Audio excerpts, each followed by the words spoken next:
मागील भागात 5 मध्ये आपण पाहिले, मृत्यूनंतर आत्मा पृथ्वीवर परत का येतो?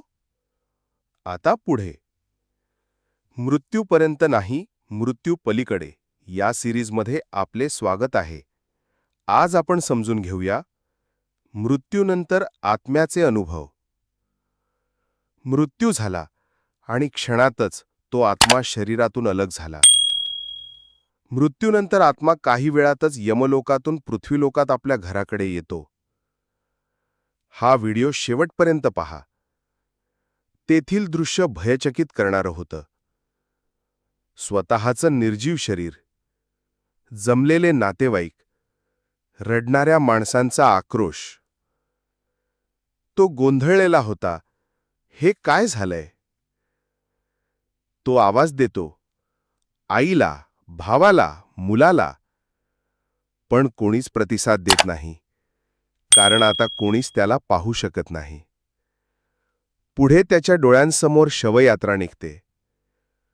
आपलेच शरीर खांद्यावर घेतले जाताना पाहून त्याच्या काळजात एक वेदना उठते. आत्म्याला आश्म्यावर विसावा दिला जातो. हे मीच आहे ना? मी इतक्या सहज संपलो?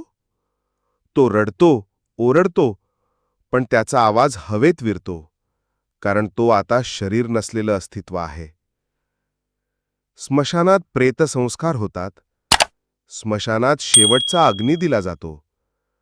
शरीर जळतं आणि आत्मा पाहतो.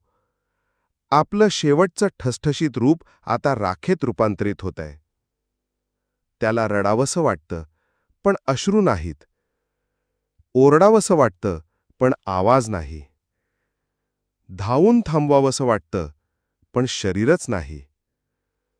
आणि शेवटी तो फक्त बघत राहतो, निशब्द, निरुपाय आणि निष्प्राण.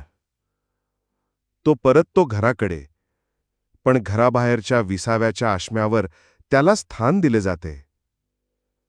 या एकाच दिवशी त्याने जग सोडलं, शरीर गमावलं आणि अस्तित्वाचं नातं बदललं. असेच विचार शास्त्रांच्या प्रकाशात समजून घेऊया.